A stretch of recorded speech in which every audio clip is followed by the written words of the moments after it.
Você sentiu alguma coisa aí no litoral? Sei lá, teu olho ficou vermelho, você sentiu algum cheiro diferente? Isso aí andando na rua você já percebe?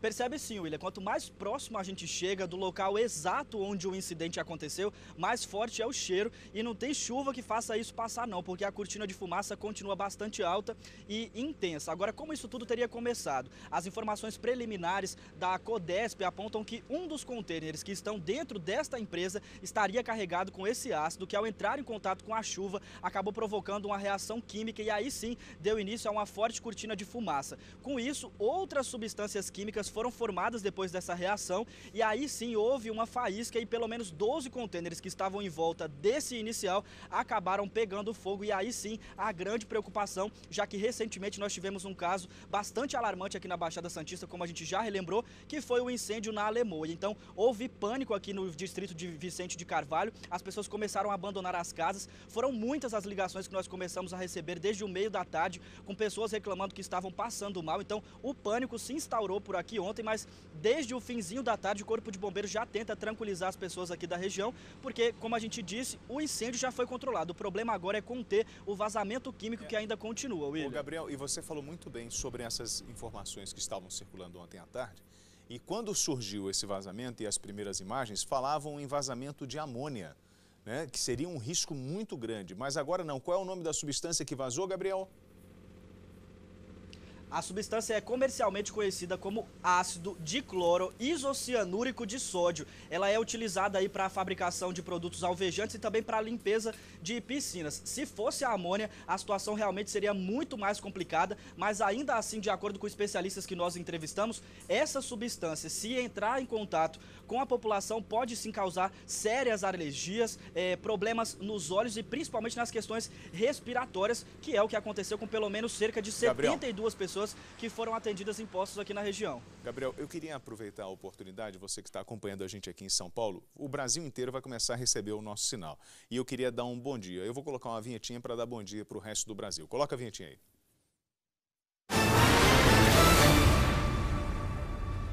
Muito bom dia, meus queridos amigos de todo o Brasil. Meu nome é William Travassos. Sejam muito bem-vindos ao Balanço Geral Manhã com as principais notícias do nosso país, para você sair de casa muito bem informado. Nós temos em destaque, eu estava mostrando para o pessoal aqui de São Paulo, esse acidente que nós tivemos no litoral de São Paulo. Mais um acidente e agora com o vazamento de um produto que ele é feito para tratar piscina.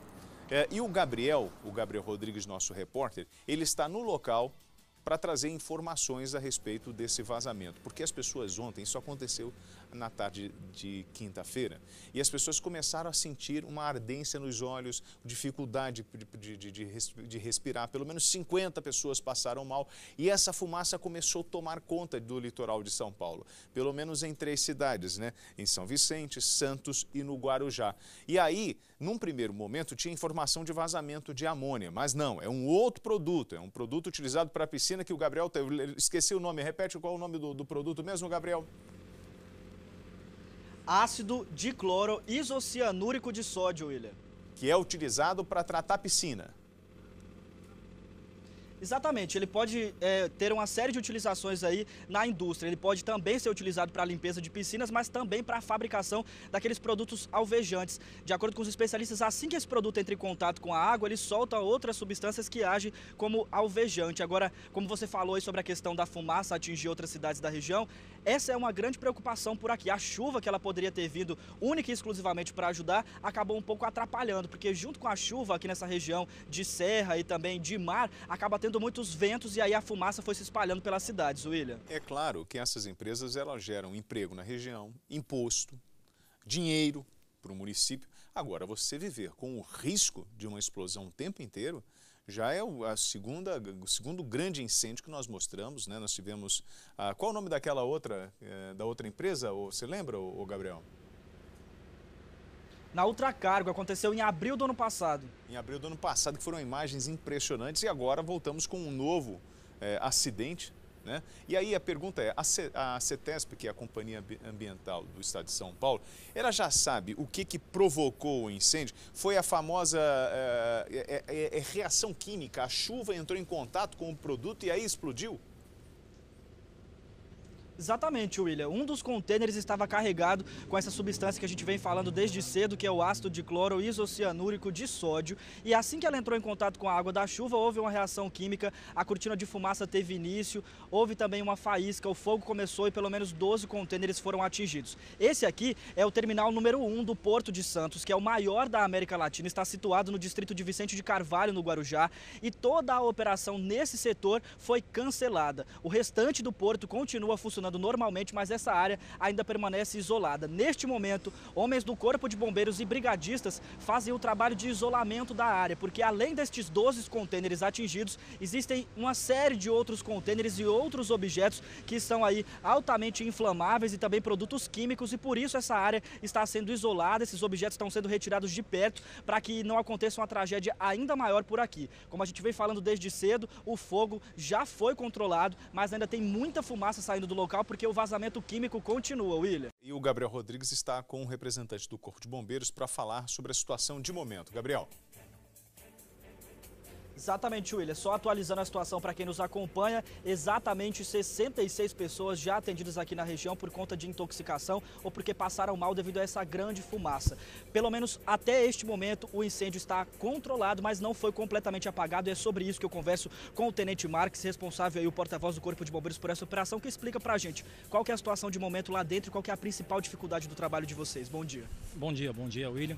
O que a gente está trabalhando agora é o seguinte: nós conseguimos isolar de 20 a 25 contêineres que ainda apresentam chamas, que ainda apresentam incêndio, e paralelamente a isso a gente resfriando esses incêndios e retirando um a um. A gente vai retirando, identifica o que tem dentro do container, verifica se há possibilidade de abertura, se ele não está pressurizado com risco de explosão, e a partir daí a gente aplica o agente extintor adequado, seja água, pó, espuma, enfim, o agente que a gente identificar que vá debelar aí essas chamas de dentro do incêndio, de dentro do container. Um grande número de profissionais trabalhando para isso, né? Muito obrigado pelas suas informações, Tenente. William, nós continuamos por aqui. A qualquer nova informação, a gente volta a te chamar. Obrigado, Gabriel. Agradece também a gentileza dos homens do Corpo de Bombeiros, estão sempre prontos para atender a TV Record. Obrigado pelo carinho, parabéns pelo trabalho. Mais uma vez, vocês estão mostrando valor. Vamos então ao vivo, ao Guarujá, onde está o repórter Gabriel Rodrigues. Né, Gabriel? Um ótimo dia para você. Explica para a gente qual que é a situação neste momento. Ainda preocupante, né? Exatamente isso. Bom dia, Roberta, Salso e a todos que acompanham o Fala Brasil. Nós estamos ao vivo bem em frente à empresa onde tudo aconteceu e nesse momento a gente consegue observar a grande cortina de fumaça que ainda sai do local, que chega a tampar inclusive as torres desta empresa. O Corpo de Bombeiros informa que uma área com 25 contêineres foi isolada e a principal preocupação deles é o material que está dentro desses contêineres, que precisa ser isolado para que o fogo não se alastre. As chamas já foram controladas, mas ainda não foram apagadas e por isso é necessário todo este isolamento. O número de pessoas atendidas já chega a 66 e a orientação é mesmo de evacuação em um raio de pelo menos 100 metros aqui da empresa. Voltamos à redação do Fala Brasil. Situação preocupante, hein, Gabriel? Obrigada pelas informações. Gabriel, muito bom dia para você. Qual é a situação nesse momento? A gente vê que a névoa está baixa aí, você está com uma máscara aí na sua mão. O que você sente nesse momento? Quais sintomas? Está difícil para respirar? Tá muito difícil para respirar e para trabalhar por aqui, viu, Nola? Bom dia para você, bom dia para Lidiane e a todos que nos acompanham. Eu tirei a máscara agora só para poder conversar com vocês, porque a situação por aqui é realmente bastante complicada. Vamos dar uma olhadinha? Essa daqui é a Avenida Santos Dumont, uma das principais do distrito de Vicente de Carvalho aqui no Guarujá, e agora está totalmente encoberta por esta nuvem de fumaça. À medida que o vento muda aqui, essa cortina de fumaça também muda de direção, mas ela já está atingindo pelo menos 3 cidades aqui da Baixada Santista: Santos, São Vicente e a própria cidade do Guarujá. Os moradores, assim como toda a imprensa que está trabalhando por aqui, sente fortes dores de cabeça, ardência nos olhos, muita dificuldade para respirar. A orientação do Corpo de Bombeiros é que para todo mundo que mora no entorno dessa fábrica, a pelo menos 100 metros, deixem essa localidade, procurem aí buscar a casa de amigos e de parentes para tentar evitar o contágio com essa fumaça, que ela é tóxica e pode causar uma série de problemas de saúde. Por enquanto, pelo menos 66 pessoas já foram atendidas em unidades de saúde aqui na Baixada Santista, entre elas 4 crianças, e a preocupação é muito grande com qualquer tipo de intoxicação causada por essa fumaça, viu, Nola? Gabriel, você disse que a fumaça, a gente percebe até pelas imagens, realmente é uma névoa que tem aí atrás de você. Mas e o cheiro? A gente pode associar, você tem condições de associar o cheiro que é sentido aí com qualquer outra substância mais conhecida pela população no geral? Descreva pra gente exatamente essa sensação. É sensação de cloro, Lidiane, é como se a gente tivesse mergulhado numa piscina e bebido até inclusive um pouco dessa água, porque além do cheiro, o gosto de cloro chega a vir na boca da gente de tão forte que é essa situação por aqui. Esse material ele é comercialmente chamado de ácido hidrólico isosaturado de sódio e ele é utilizado aí para fabricação de alguns tipos de alvejante, de limpeza domiciliar, inclusive na limpeza de piscinas. Então existe sim essa substância conhecida como cloro, englobando essa substância maior e por isso esse aspecto, esse cheiro e até mesmo o gosto de cloro, e é daí que vem a forte preocupação do Corpo de Bombeiros. Aqui atrás existe uma área com pelo menos 85 contêineres. De acordo com o Corpo de Bombeiros, cerca de 20 deles foram consumidos pela chama. Tudo começou quando um desses contêineres se rompeu e acabou entrando em contato direto com a chuva. Houve uma reação química e aí sim essa cortina de fumaça teve início, e aí de tantas reações químicas diferentes que houveram, houve uma faísca e aí sim o fogo começou e se alastrou por esses contêineres. O fogo já foi controlado, mas ele ainda não foi apagado, e a expectativa do Corpo de Bombeiros é justamente tentar isolar toda essa área para que a situação ainda não fique mais grave por aqui, Lidiane. Gabriel, a gente teve a informação de que no momento que tudo aconteceu, as autoridades pediram para que a população realmente se mantivesse dentro de casa, com menor contato com a área aí atingida. O que a gente percebe a todo momento, você está na Avenida Santos Dumont, acredito que o local mais próximo até então do container que foi atingido, da explosão, muitas pessoas passam inclusive aí de bicicleta. A gente percebe no fundo da imagem, os carros também em grande movimentação. As pessoas seguem a orientação das autoridades ou não? Olha, Lidiane, a gente tentou conversar com boa parte dessas pessoas que passam por aqui. Essa é a avenida principal do distrito, então muita gente desde o início da manhã já passou por aqui, indo para o trabalho, e todas reclamam da mesma situação, de não terem ouvido nenhum tipo de orientação do poder público. Eles estão sendo baseados, é claro, pelas nossas entradas ao vivo aqui no jornalismo da TV Record, repassando as orientações passadas pelo Corpo de Bombeiros aqui no local, que é realmente deixar, se possível, essa área. Agora, caso seja inevitável permanecer, trabalhar ou passar por aqui, o ideal é mesmo a utilização de máscaras como essa, que inclusive já acabaram em todas as lojas de material de construção, aquelas mais simples acabaram inclusive nas farmácias, nos postos de atendimento.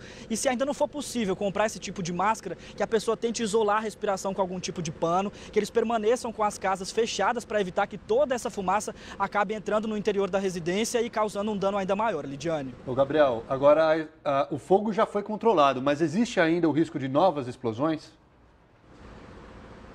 Olha, o Corpo de Bombeiros não precisou especificamente sobre explosões, mas eles se mostraram um tanto quanto preocupados. É grande o contingente por aqui, são pelo menos 65 integrantes do Corpo de Bombeiros, pelo menos 30 brigadistas da própria empresa realizando esse trabalho, com um comitê de gerenciamento de crise que ainda conta com CETESB, CODESP, Prefeitura. A ideia é a seguinte: esse daqui é o terminal de número 1 do Porto de Santos, que é o maior da América Latina. Esse terminal ele está isolado para o trabalho desse gabinete, o restante do porto funciona normalmente, mas aqui dentro o trabalho do Corpo de Bombeiros é focado em retirar contêineres que estão em volta daqueles que foram consumidos pela chama. Isso porque eles não sabem quais são os materiais que estão dentro desses outros contêineres. Alguns já conseguiram ser retirados, mas de acordo com o Corpo de Bombeiros, os materiais podem ser também tóxicos e altamente combustíveis. Só lembrando que em alguns desses contêineres existia uma substância chamada butila, que é a mesma substância encontrada naqueles tonéis no bairro da Alemoa, onde teve um grande incêndio considerado o maior da história do mundo em número de pessoas trabalhando em dias de combate, durou 9 dias,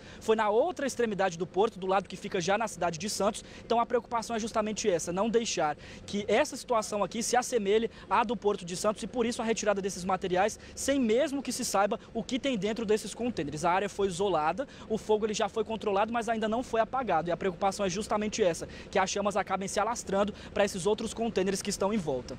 Há alguma previsão? Os focos, os maiores, né? O fogo controlado, mas ainda há pequenos focos de incêndio. Hoje o trabalho deve ser concentrado realmente até a parte do resfriamento. Tem alguma previsão? Eles passaram realmente, se amanhã, até amanhã, por exemplo, essa situação vai estar concluída, Gabriel? A expectativa é de que ainda hoje, Lidiane, mas sempre que a gente pergunta, eles preferem não estipular um prazo, justamente para não criar expectativas em relação a isso. Aqui atrás existe um canal do Porto de Santos, tem um navio sendo utilizado para captação de água do mar. Agora começa a chover um pouco mais forte aqui na cidade do Guarujá e tudo isso vem para auxiliar o trabalho do Corpo de Bombeiros e também para minimizar um pouco mais a situação de quem está por aqui. A gente pode observar que assim que a chuva começou a cair, a fumaça que já tomava conta aqui em volta do local onde nós estamos começou a se dissipar. A gente observa que lá no fundo ela ainda está bem forte, mas a situação é essa. Não existe uma previsão, mas o trabalho continua incessante por aqui na tentativa de evitar que essa tragédia se torne ainda maior. Por falar em condição climática, você disse que a chuva é um alívio aí nessa situação. Mas é chuva sem vento, então, que deixa essa situação favorável? Porque os ventos também, dependendo da direção, acabam jogando, dissipando essa fumaça tóxica para outros municípios, é isso? Exatamente, a gente fala ao vivo aqui do distrito de Vicente de Carvalho, que fica no Guarujá. Para lá a gente tem a cidade de Santos e aqui atrás a cidade de São Vicente. E toda essa fumaça já tomou conta aqui das 3 cidades da Baixada Santista. À medida que o vento muda, a fumaça também muda de direção. Agora, independente de para onde esteja indo essa fumaça, Lidiane, a ideia da chuva vem, é claro, sim, para ajudar, porque essa fumaça começa a se dissipar, ela se abaixa e é até mais fácil respirar. Por exemplo, ficou muito mais fácil conversar com vocês agora que a chuva começou, porque a fumaça se espalhou. Conversar com essa fumaça aqui bem próxima do rosto é quase impossível. O olho da gente começa a arder, fica difícil para respirar, difícil para fazer qualquer coisa por aqui, fora o risco de intoxicação. Aqui bem perto existe uma unidade de saúde que muitas pessoas aqui da região buscaram atendimento. Agora, só para se ter uma ideia, o vento bateu, toda essa fumaça foi parar no interior da unidade, então por isso as pessoas que estavam internadas lá precisaram ser transferidas para outras unidades de atendimento, junto com as outras pelo menos 66 pessoas que buscaram atendimento com medo desse risco de intoxicação e com diversos sintomas de mal-estar. Olha, a situação de desespero as pessoas enfrentaram e a gente percebeu até bem próximo ao momento em que tudo aconteceu.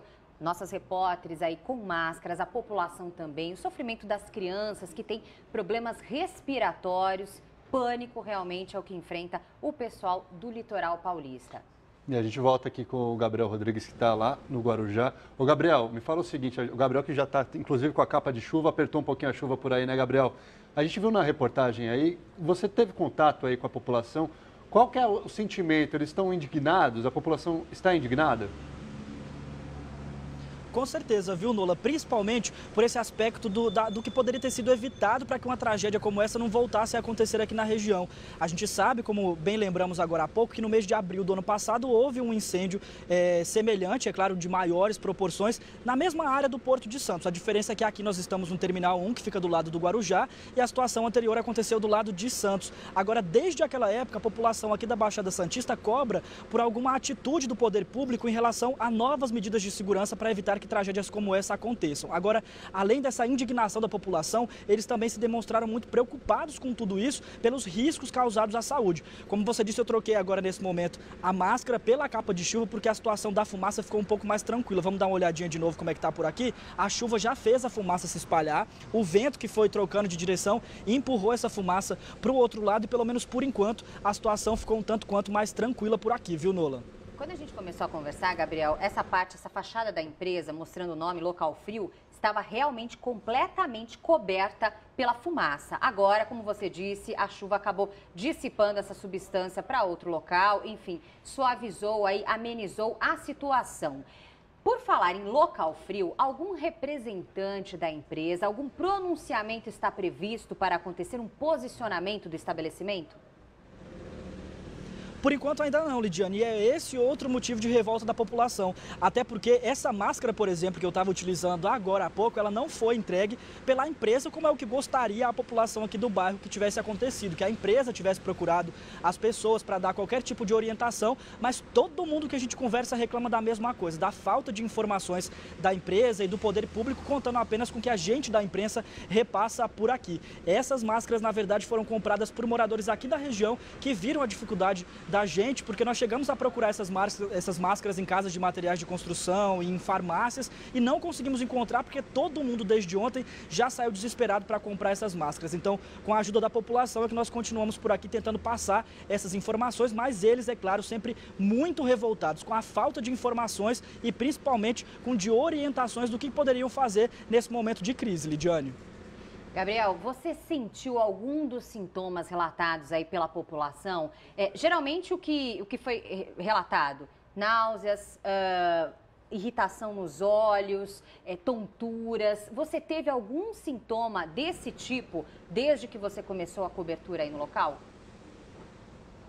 Não só eu, como toda a nossa equipe, Lidiane. Nós chegamos por aqui por volta das 5 horas da manhã e a situação era completamente diferente. Você bem falou, a fachada da empresa aqui atrás, nesse horário, estava completamente encoberta pela fumaça. E aí sim nós começamos a sentir todos esses sintomas. Primeiro veio aquela náusea bastante forte, depois uma ardência bem grande para poder respirar, os olhos começaram a lacrimejar, crises de tosse, difícil para poder fazer qualquer coisa. A sorte por aqui é que o dia está chuvoso e olha que é difícil para um repórter falar que é sorte, tá chuva, viu? Trabalhando na chuva. Agora, foi o que amenizou a nossa situação por aqui. Essa chuva que vai e volta, levando a fumaça embora e o vento que troca essa cortina de fumaça de direção. A gente até agradece quando o vento bate mais uma vez e leva a fumaça para lá, mas é só o vento trocar de direção. A fumaça vem para cá que todos esses sintomas começam mais uma vez. Agora, um deles persiste. É a dor de cabeça, Lidiane. Sentir esse gosto de cloro, aspirar essa fumaça, que segundo os especialistas pode ser tóxica, causa uma dor de cabeça que é difícil de passar, viu?